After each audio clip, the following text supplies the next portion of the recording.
After hours. Hindi nabanggit yung hours. Ano ba? Pangitin, tsaka After hours. Wala kang buhay-buhay. Ganun ba gusto nyo? Wala ka ng buhay na. Wala ka ng energy. Hi mga bes! Kasama nyo na naman kami ngayong dalawa. Ako po si B-Boy Bibo at siya si Ganda Wanda. At makakasama nyo kami ngayon sa isa na namang napakakulit, napakabaliw na isang video. Ito yung gagawin namin ngayon ay mukbang. Pinagsasabi ko. Eto na. Ano yung hinawakan mo, te? Ito na ang aming video. Pinamagatang. Hindi na kayo mag-isa. Na. After hours.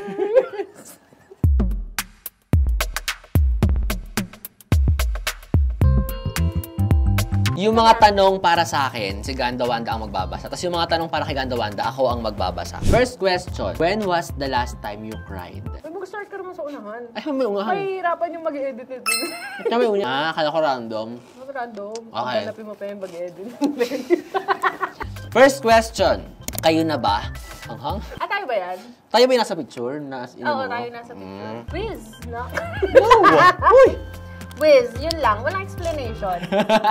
Ito yung sinasabi ko sa inyo na hindi porket laging magkasama, may mali siya na. Correct. Di mo? Tolits. Hindi si Tolits, guys. Nagre-react siya. Hindi porket laging magkasama, may mali siya na.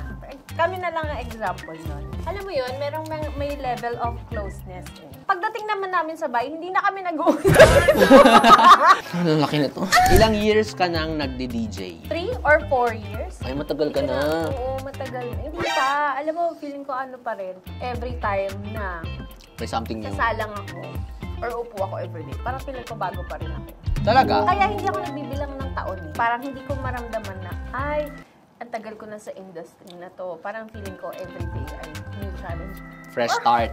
Parang Hindi nyo gano'n. kaya. Are you in a relationship? If yes, why not me? Lagot. Why not me? Kasi ganyan ka magtanong. When was the last time you cried? Napanood akong TikTok na nawawala yung dog. Kasi sabi ko sa inyo, mababaw ang luha ni Ganda Wanda pagdating sa mga aso. Tapos inabando na ng amo. So, kailan yun? Last week. At saka nakakatawa sa akin hindi ako naaawa sa sarili ko pag umiiyak. Kasi alam ko pag gising ko kinabukasan, ang ganda ng balat ko. Kaya pansin niyo yung mga broken hearted, bigla silang gumaganda. Lagot. Pag ikaw hindi pa rin maganda tas broken hearted ka, kulang ka pa sa iyak. Anong pinakaayaw mong ugali sa kanya? Ay, controversial to ah. Oo. Hindi yan controversial, kaya ko yung sabihin agad. Hindi siya pala answer. Ng message. Kung tinig, teka lang. Alam nyo, kung kami ni B-Boy may relasyon, one-sided talaga to eh. Mag-chat 12, magre-reply ako 3. Tingnan mo naman yan, ang haba ng mga chat ko na. Isipin nyo, magsisend ako ng TikTok mga 5. Walang reply kahit isa. Next question, paano mo naisipan mag-DJ? Elementary pa lang ako, nakikinig na ako ng Elementary pa lang. Totoo na elementary nakikinig na ako ng radio. Yung mga pinsan ko, lahat sila Mascom student. So ikaw bilang bagets ka, tapos i-look up mo yung mga nakakatanda sa'yo, di ba? Ay, gusto ko rin maging ganyan. Natuwa ako dati na hindi mo kailangan maligo. Kasi hindi ko makikita. Actually, So, as a tamad person, sabi ko nun, ay, boses lang ang kailangan. di mo kailangan mag-ayos. Puhunan. Oo, ganon. Di mo kailangan magkilay. Oo. So yun. Pagdating ng high school, eto na yung nakakatawa. Pagdating ng high school, isa kong pinsan, graduate na police. Nagpupulis ako ng tatay ko. So doon ako mas nag-lean sa pagiging Mascom student. Na parang, Instead na magpulis. nag-Mascom Kasi sabi ka. ko noon, bawal mag-makeup pag train.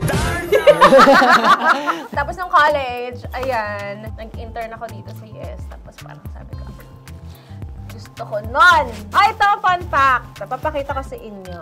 Minanifest ko nung college ako na magiging DJ ako. Kasi di ba yung mga universities, merong Mascom laboratory. Ganon. So, nagpanggap-panggap akong DJ. Tapos, sinend ko sa mga friends ko. Ang sabi ko ito yung mismo sinabi ko, best DJ na ako. Wow! What is the chemical symbol of the Mga soul? kalokohan yan eh. O, ikaw na. College school. Nag-college po ako sa Lyceum of the Philippines University, MNL. At fun fact, alam niyo ba na magkaparehas kami ni Ganda Wanda ng School. Magkaiba lang ng branch. Siya ay sa LPU Cavite. Cavs. Cavite ako siya. Sila yung magandang university. Manila. Oo. Kung isi-search nyo yung LPU, Cavite. Yes! Enroll na! Enroll na! Hoy, Laurel yun. Yung tsura ng campus namin. Kasi di ba, Jose Laurel. Oh. Lyceum. May sabi ng square, paano yun? Ganun. Beef cube.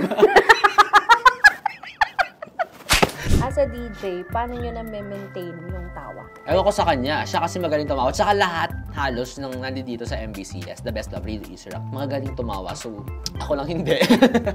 Aminado talaga ako na weakness ko ang laughter. Kaya sobrang bilib ako sa mga fellow jocks na sobrang lalakas tumawa tapos contagious yung tawa. Diba? Parang si Wanda Wanda. Wanda Wanda. Parang si Ganda Wanda. Sample nga na. Ayos ka, B-boy Bobo ah.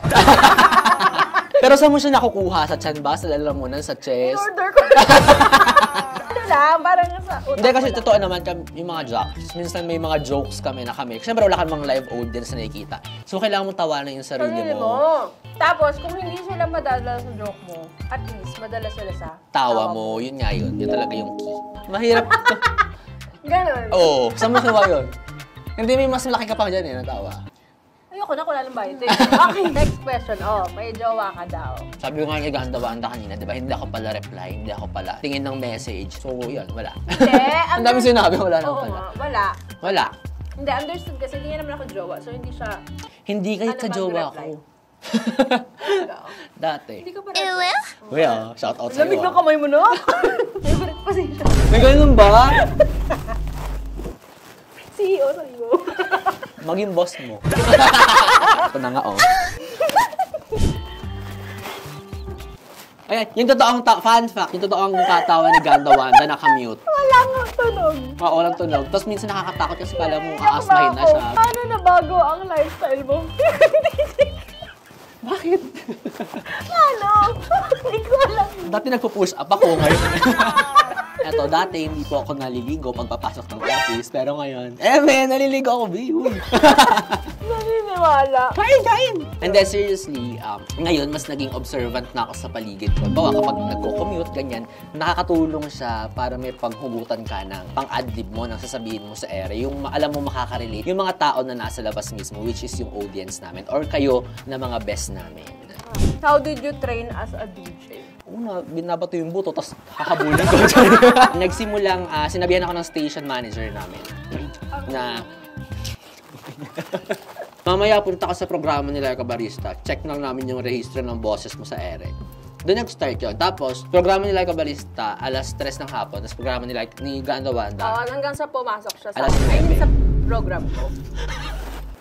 Ayan mga best! Natapos na tayo sa mga katanungan na talaga namang spice at pinagpawisan kaming dalawa ni Ganda Wanda. Siya lang. Hindi ikaw na walang pores. Ayan. Tapos, may mga susunod pa kaming video. Kung may mga gusto pa kayong ipagawa sa amin, sabihin nyo lang, drop your suggestions sa comment section for our next video. Ito naman kasi tawa ng tawa. Nakaka-distract. Tapos, follow nyo na rin kami sa aming social media platforms. Sa Facebook, Yes The Best Manila. Sa Instagram and TikTok, 101.1 Yes The Best. Ayan, follow niyo ako Instagram, Twitter, TikTok, Facebook at DJ Ganda Wanda. At B-Boy Bibo naman po sa Facebook at 101.1 B-Boy Bibo sa Instagram at TikTok. At yung YouTube din natin. Oo nga. Yes, doon The na yun Best sa YouTube. Manila. Ayan lang yung mga socials na. Huwag niyo kami hanapin sa ibang site and apps. Meron kasi Wala makikita. Yan mga best, tapos na naman tayo sa At yan mga best, tapos na naman tayo sa isang session. Kasi naman tayo. Ako na nga. Ako na. Ikaw na nga. Adyan mga best. Adyan mga best. Tapos na tayo sa isang episode ng After Hours.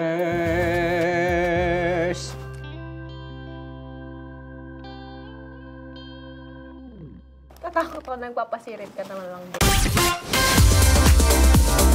Yes, the best.